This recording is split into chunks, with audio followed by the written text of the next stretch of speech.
সকালবেলা উঠে একটা ব্যাড নিউজ দিয়ে গেলাম, আর এত সুন্দর কেক আমার জন্য কে পাঠিয়েছে সেটাই বলবো। Please like, hello everyone, this is Fatema, welcome Fatema vlogs. তো সকাল সকাল উঠে আমার একটা কানের দুল পাচ্ছিলাম না, পুরা বাসা হুলস্থুল হয়ে গেছে।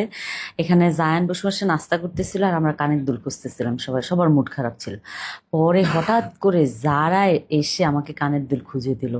আমি এত খুশি হয়েছি, আমার মেয়েকে আদর করতে করতে শেষ। বাসার সবাই বলতেছে যারা এত লক্ষ্মী মেয়ে, ঠিক মানে বাসার এতগুলো হেল্পিং হ্যান্ড ছিল, সবাই ছিল, কিন্তু কেউই পারে না, যারা ঠিকই পেরেছে। আর সায়ন বড় দেখো এখানে তার দুষ্টামি নিয়ে সে খুব ব্যস্ত থাকে, সব সময় সে পানি নিয়ে খেলতে খুব পছন্দ করে। এই বাচ্চাগুলো নিয়ে না এত ভয় লাগে, যদি গ্রামে থাকতো তাহলে তো আমার খবরই ছিল। যাই হোক, আলহামদুলিল্লাহ সবকিছু মিলে ভালোই আছি। বাচ্চাদেরকে নিয়ে, বাচ্চাদের দুষ্টামি, বাচ্চাদের অ্যাক্টিভিটি আমার খুবই ভালো লাগে। সকালবেলা একটা টাইমেই থাকে তাদের সাথে দুষ্টামি করার। তো যারা কোত্থেকে একটু কোক পেয়েছে, কোকটা আমার হাতে বারবার এনে দিচ্ছে তাকে খাওয়াই দিতে।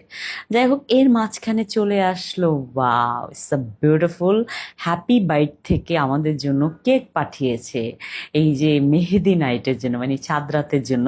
তো সকালবেলা উঠেই আমি এটা পেয়ে এত খুশি হয়েছি, এত খুশি হয়েছে। আমি আবার একটু রেডি হচ্ছিলাম কারণ আমি একটু বাইরে যাব, সেই জন্য। সে আমি এই যে বের হয়ে গেলাম। বের হয়ে আমি, সায়ান, তারপর হলো জায়ান, আমরা তিনজনে বের হয়ে গিয়েছি। কারণ আমাদের টুকিটাকি ঈদের আগের দিন একটু শপিং থাকেই, কিছু না কিছু মিস হয়ই, যেটা কিনতেই হয়। বাচ্চাদেরকে নিয়ে বের হয়ে গেলাম। বের হয়ে নিচে এসে ওরা তো গরু দেখবেই, তারপর ওরা গরু দেখলো, গরুদেরকে খাওয়াচ্ছে। ছাগলগুলা দেখলো, ছাগলগুলা চুপচাপ বসে আছে।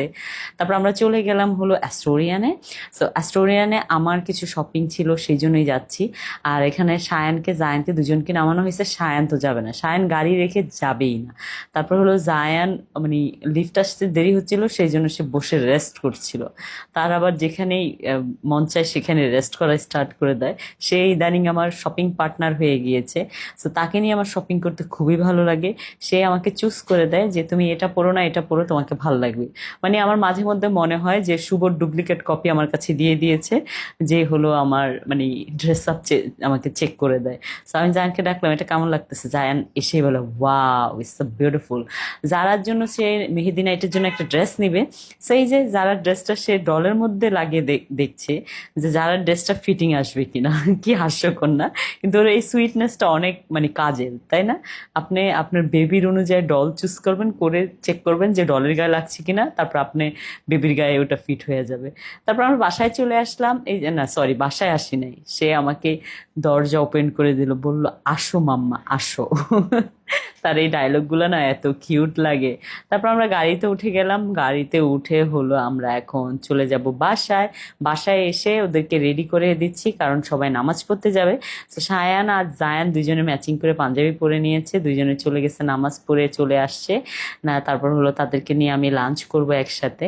বাচ্চাদের সাথে আমার লাঞ্চ করতে খুবই ভালো লাগে, কারণ তাদেরকে এখন থেকে আমি অভ্যাস করি যেন নিজের হাত দিয়ে তারা খেতে পারে, আবার হলো সবার সাথে মিশে খেতে বসতে পারে। তারপর আমি চলে গেলাম রান্নাঘরে, কারণ ঈদের দিন, তো এখন আগের দিনে আমি সেমাই টামাই বানিয়ে রাখি। তারপর রান্না শেষ করে আমি আবার চলে যাচ্ছি একটু পার্লারে। আমি সব সময় চাঁদ রাতে একটু পার্লারে যাই, কারণ আমার হেয়ারটা সেট করতে হয়।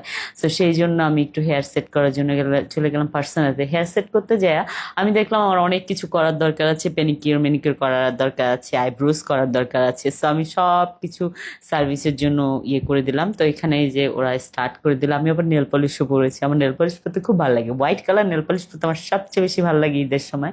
মেহেদি হাতে হোয়াইট কালার নেল পলিশ খুব সুন্দর লাগে। তো যে মেয়েগুলো পড়াচ্ছিল ওরা বলতেছিল, আপু আপনাকে হোয়াইট কালারে এত সুন্দর লাগতেছে। আমি বললাম, এই একদম পাম দিও না। ওরা বললো, না আপু সত্যি অনেক সুন্দর লাগতেছে।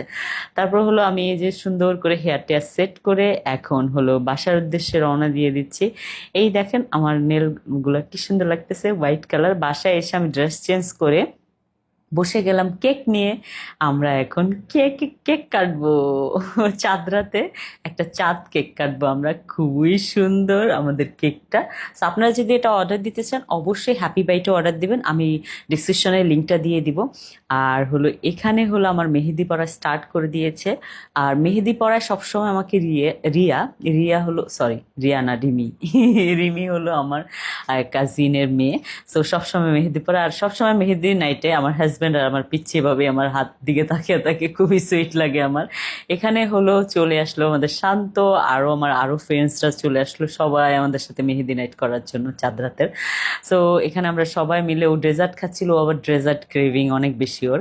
তো এই যে আমরা সবাই মিলে চাঁদ রাতের চাঁদ কেকটা কেটে ফেললাম। সো আপনারা যদি এটা অর্ডার দিতে চান, হ্যাপি বাইটে অর্ডার দিয়ে দিবেন। Thank you so much for watching my video. Bye bye, আল্লাহ হাফেজ।